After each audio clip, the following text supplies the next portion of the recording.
नमस्कार दोस्तों, मैं एल.आर. कुमावत, प्रवक्ता मैकेनिकल आर.ए.सी. Engineering, government Ramchandra Khetan polytechnic college Jaipur. आज मैं आपको MR 201 बेसिक रेफ्रिजरेशन सब्जेक्ट के first topic introduction of refrigeration के बारे में मैं आपको बताऊंगा। रेफ्रिजरेशन एक्चुअल में होता क्या है। अब जो इंजीनियरिंग है, रेफ्रिजरेशन इंजीनियरिंग की सिद्धांत पे काम करती है। बेसिकली इसके बारे में मैं आपको पहले बेसिक आइडियाज़ बताऊंगा कि रेफ्रिजरेशन होता क्या है, क्या कैसे काम करता है, इसके बारे में अपन पहले डिस्कस करेंगे। सबसे पहले अपन बात करें कि भाई जो रेफ्रिजरेशन है वो होती क्या चीज़ है। एक्चुअल में क्या रेफ्रिजरेशन जो है वो किसी स्पेस में से हीट को लेकर के और उस स्पेस को ठंडा करते हैं, तो उसको अपन रेफ्रिजरेशन कहते हैं। बेसिक भाषा में अपन बात करें तो जो ये रेफ्रिजरेशन इंजीनियरिंग है वो हीट और इसको एक स्थान से दूसरे स्थान पर ट्रांसफ़र करना, इससे रिलेटेड इंजीनियरिंग है। मीन्स हीट जो ऊष्मा है उसको एक स्थान से आप निकालो और किसी भी सोर्स के द्वारा आप उसको दूसरे स्थान पर ट्रांसफ़र करो, तो वो आपकी रेफ्रिजरेशन इंजीनियरिंग में आती है। अपन बेसिकली जानते हैं कि जो हीट है वो हाई टेम्परेचर की जो हीट होती है वो लो टेम्परेचर की तरफ बहती है। अपन ये जानते हैं सभी कि ये कभी ऐसा नहीं होता कि जैसे मान लो 5 डिग्री सेंटीग्रेड का कहीं हीट है और वो 50 डिग्री सेंटीग्रेड की तरफ बह रही है बिना किसी इफर्ट्स के। तो ऐसा नहीं होता। जनरल जो टेंडेंसी होती है हीट फ्लो की, डायरेक्शन ऑफ हीट फ्लो होता है वो होता है हायर टेम्परेचर से लोअर टेम्परेचर की तरफ। लेकिन अपन जब हम रेफ्रिजरेशन की बात करेंगे तो अपने तो ये सिस्टम जो है ना उल्टा होना चाहिए, यानी कि लो टेम्परेचर से अपने को हीट लेनी है और उसको हायर टेम्परेचर पे ले जाके छोड़नी है। तो ऐसा प्रोसेस करने के लिए अपने को कौन सा नियम अब इसमें काम आता है, इसके बारे में अपन डिस्कस करेंगे। देखो, जो थर्मोडायनेमिक्स के नियम है, जीरोथ लॉ, जो कि थर्मल इक्विलिब्रियम के बारे में बात करता है। Then first law of thermodynamics, first law जो थर्मोडायनेमिक्स है वो एनर्जी कंजर्वेशन की बात करता है, यानी कि न तो एनर्जी को नष्ट कर सकते हैं, न ही अपन इसको उत्पन्न कर सकते हैं, एक रूप से दूसरे रूप में उसको परिवर्तित कर सकते हैं, ऐसा कहता है थर्मोडायनेमिक्स का फर्स्ट लॉ।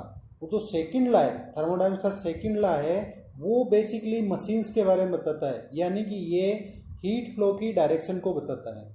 इसके अलग अलग कंक्लूजन्स निकले, अलग अलग इसकी जो है अवधारणाएं आई।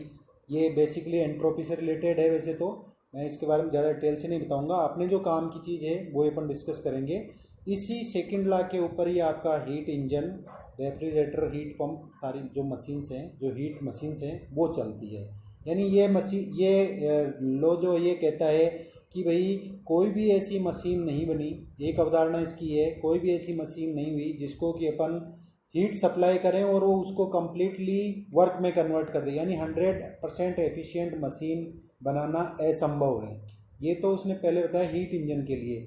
दूसरा, अपने रेफ्रिजरेशन सिस्टम के लिए जो काम की बात बताई, ये बताई कि हीट जो है वो लो टेम्परेचर की हीट को हायर टेम्परेचर पे तब तक प्रवाहित नहीं किया जा सकता जब तक कि अपन उसमें कुछ एक्सटर्नल वर्क नहीं करें। मीन्स कुछ एक्सटर्नल वर्क यदि अपन कर लें तो उस हीट को पॉसिबल है, लो टेम्परेचर वाली हीट को पॉसिबल है कि उसको हायर टेम्परेचर पे अपन उसको डिलीवर कर सकें। तो यही जो अवधारणा थी, ये रेफ्रिजरेशन के कंसेप्ट को डेवलप करने के काम आई। यानी कि लो टेम्परेचर की हीट लेवें अपन, जो लो टेम्परेचर की हीट है उसको लेकर के उस पर अपन कुछ वर्क ऐड करें और उसको अपन हाई टेम्परेचर पे डिलीवर कर दें। तो यही अपन चाहते हैं, जो कि पॉसिबल हो गया। तो ये आपका जो सेकंड लॉ का जो अवधारणा है कि उसी के आधार पर ये जो रेफ्रिजरेशन सिस्टम है वो डेवलप किया गया है। अब देखिए इसमें वास्तव में रेफ्रिजरेशन होता क्या है। रेफ्रिजरेशन होता क्या है, बहुत पहले से ये चलती आई है कि भाई अपन जो है ना किसी जगह को, जैसे पानी को ठंडा करते हैं, किसी जगह हवा को ठंडा करते हैं, ये सब एप्लीकेशन है। लेकिन वास्तव में रेफ्रिजरेशन कहेंगे किसे? तो ये जो एसरे है,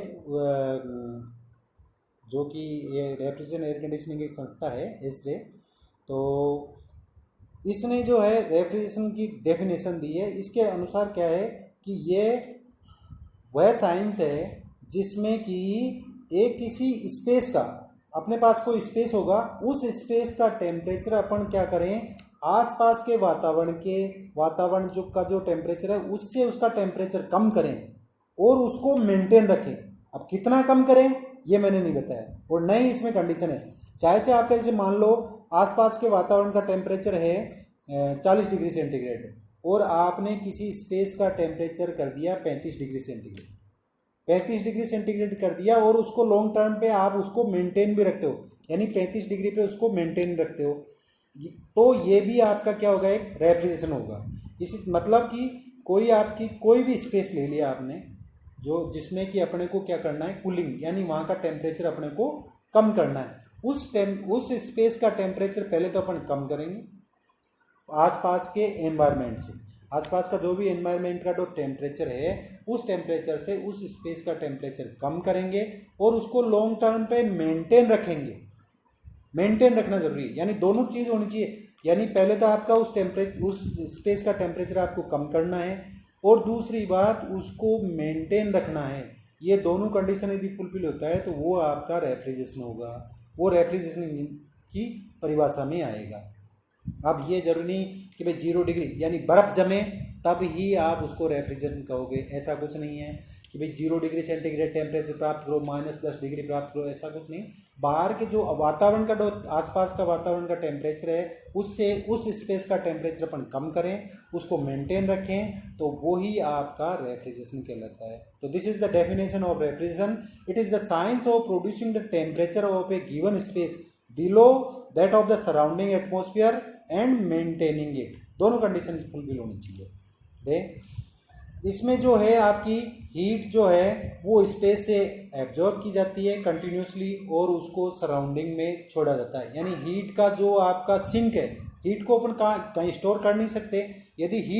यदि अपन स्पेस से, जो कि कंटिन्यूसली आपको वहाँ से एब्जॉर्ब करनी पड़ेगी, जैसे टेम्परेचर बढ़ेगा, बढ़ने से पहले ही वहाँ की हीट को एब्जॉर्ब करना पड़ेगा। एब्जॉर्ब करके उस हीट को अपन रख नहीं सकते, उसमें कुछ वर्क ऐड करके उसको एटमॉस्फेयर में छोड़ेंगे, क्योंकि एटमॉस्फेयर बहुत बड़ा सिंक है जहाँ पर की सारी हीट जो है समाहित हो जाती है। इसलिए हीट को उस स्पेस से जो है ना कंटिन्यूसली एब्जॉर्ब करेंगे, रिमूव करेंगे और deliver heat to the atmosphere at high temperature. High temperature पे उस हीट को अपन क्या करते हैं, डिलीवर करते हैं, और इसके लिए कुछ जो है एक्सटर्नल वर्क जो है ना उसमें ऐड किया जाता है। ये आपका सेकेंड लॉ के अनुसार है। तो this is the definition of refrigeration, जो कि हमें से याद रखनी है कि भाई किसी स्पेस का आपका टेम्परेचर आपको कम करना है और उसको मेंटेन रखना है सराउंडिंग के टेम्परेचर से, तो वो आपका रेफ्रिजरेशन प्रोसेस कहलाएगा। Now the application of refrigeration, ये आपकी रेफ्रिजरेशन की बेसिक डेफिनेशन है। अब जो आप हम बात करते हैं एयर कंडीशनिंग और जो आपके रेफ्रिजरेटर, घरों में रेफ्रिजरेटर है, वाटर कूलर है, ये सब जो है रेफ्रिजरेशन के एप्लीकेशन है। बेसिक चीज़ है वो रेफ्रिजरेशन है, रेफ्रिजरेशन के एप्लीकेशन है। जैसे आपके सबसे पहले मैं बात करता हूँ आइस मेकिंग। पुराने ज़माने से बर्फ़ जमती आई है और अब भी अपन जमाते हैं, तो ये आपका एक रेफ्रिजरेशन का बहुत बड़ा एप्लीकेशन है, आइस मेकिंग, बर्फ़ बनाने में। दूसरा transportation of food and medicine. एक स्थान से कोई भी अपन जो खाद्य पदार्थ जो है ना एक स्थान से दूसरे स्थान पर ले जाते हैं तो उनको एक पर्टिकुलर टेम्परेचर की ज़रूरत होती है, पर्टिकुलर टेम्परेचर मेंटेन रखना पड़ता है, अदरवाइज तो क्या होगा, वो आपका फूड जो है ख़राब हो जाएगा। सिमिलरली मेडिसिन्स जो हैं, मेडिसिन्स को भी आपको एक स्थान से दूसरे स्थान पे ले जाना पड़ता है। तो कुछ मेडिसिन्स ऐसी वैक्सीन वगैरह हैं तो उनको एक पर्टिकुलर टेम्परेचर पे आपको मेंटेन रखना पड़ता है, अदरवाइज उनको क्या होगा, आपका ख़राब होने की संभावना रहती है। तो इसका जो जिसमें अपन प्रोसेस से इसका जो हम मेंटेन रखते हैं temperature, that is refrigeration.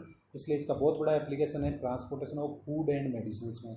Then comfort air conditioning, जो एयर कंडीशनिंग की जाती है सब तरह की कंफर्ट के लिए, घरों में, बिल्डिंगों में, मॉल्स में, बड़ी बड़ी बिल्डिंगों में जो एयर कंडीशनिंग की जाती है वो भी आपका रेफ्रिजरेशन का एप्लीकेशन है। रेफ्रिजरेशन का एप्लीकेशन बेसिक चीज़ है रेफ्रिजरेशन, और उसका एप्लीकेशन है आपका air conditioning. Comfort air conditioning हो सकती है, industrial air conditioning. Industrial air conditioning का मतलब जो आपकी बड़ी बड़ी कई जो फैक्ट्रियाँ होती है उनमें भी आपका टेम्परेचर मेंटेन रखना पड़ता है।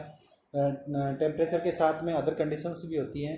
तो वो इंडस्ट्रियल एयर कंडीशनिंग के लिए भी अपन रेफ्रिजरेशन काम में लेते हैं। मेडिकल सर्जिकल एड्स को आपको स्टोर करने के लिए भी जो है ना आपको रेफ्रिजरेशन की ज़रूरत पड़ती है। Processing of food products and beverages, जो फूड प्रोडक्ट्स हैं उनको प्रोसेस करने के लिए पर्टिकुलर टेम्परेचर की ज़रूरत पड़ती है, अदरवाइज ख़राब होने की संभावना रहती है। उनको स्टोर करने के लिए ज़रूरत पड़ती है।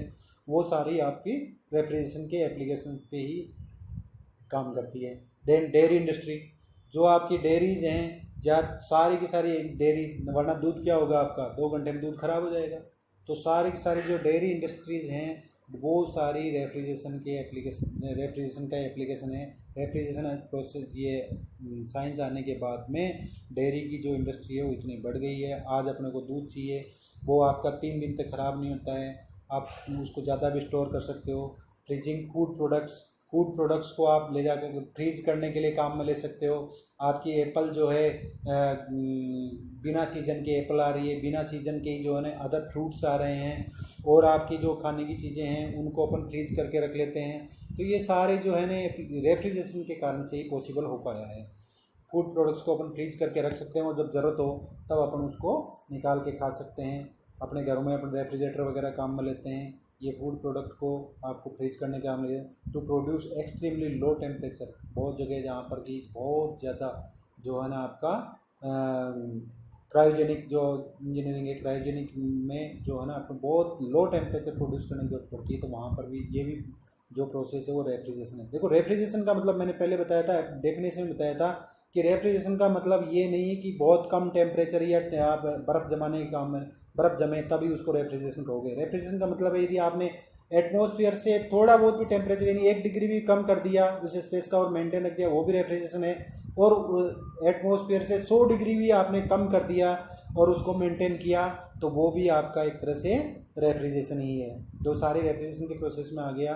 देन अदर अलग अलग मिसलेनियस एप्लीकेशन और बहुत सारे एप्लीकेशन हैं जो कि अपन इसमें रेफ्रिजरेशन के द्वारा काम में ले जाते हैं। तो आज अपन यही डिस्कस कर रहे हैं कि डेफिनेशन ऑफ रेफ्रिजरेशन कहेंगे किसे और ये कहाँ कहाँ काम में आती है। आपने देखा होगा मॉल्स में आप जाते हो, एयर कंडीशनिंग मॉल मिलता है, आने आपको बिना सीजन के ही जो है ना दूसरे फ्रूट्स मिलते हैं, सब्जियां मिलती है, आपके फूड प्रोडक्ट जो है ना फूड जो है ना लंबे समय तक ख़राब नहीं होता है, आपके डेयरी प्रोडक्ट्स आपको जो है ना लंबे समय तक मिलते हैं।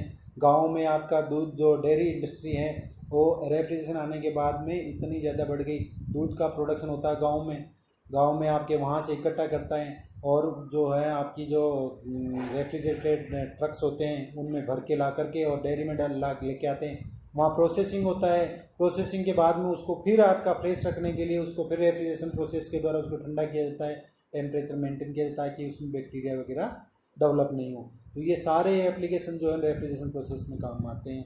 ये सारी जो भी आज की जितने भी मॉल्स हैं, बड़ी बड़ी बिल्डिंग्स हैं, इंडस्ट्रीज़ हैं और कंफर्ट एयर कंडीशनिंग के उपयोग हैं, ट्रांसपोर्टेशन है, सब में रेफ्रिजरेशन का उपयोग है। इसलिए सारी जो भी इंडस्ट्रीज जुड़ी हुई हैं, जो भी जुड़े हुए हैं, उन सब में एक रेफ्रिजरेशन इंजीनियर के लिए जॉब अपॉर्चुनिटी है। अब इसके लिए क्या क्या सिस्टम्स काम में ले जाते हैं, मेथड्स कौन कौन से होते हैं, कैसे काम करते हैं, उनके बारे में अपन जो नेक्स्ट वीडियो आएगा उसमें अपन डिस्कस करेंगे। आज अपना इतना ही रहेगा कि what is the definition of refrigeration कहेंगे किसे और कैसे काम करती है, लो टेम्परेचर से कैसे हीट लेना और उसमें वर्क ऐड करके हाई टेम्परेचर पे हीट को डिलीवर करना, दैट इज़ द रेफ्रिजरेशन। और उसके लिए जो है अपन सेकंड लॉ ऑफ थर्मोडायनेमिक्स जो है उसकी जो अवधारणा है उसको अपन काम में लेते हैं और उसी के आधार पे अपना काम जो रेफ्रिजरेशन सिस्टम में काम आता है, इसके क्या क्या एप्लीकेशन है ये अपना आज हमने डिस्कस किया। Thank you.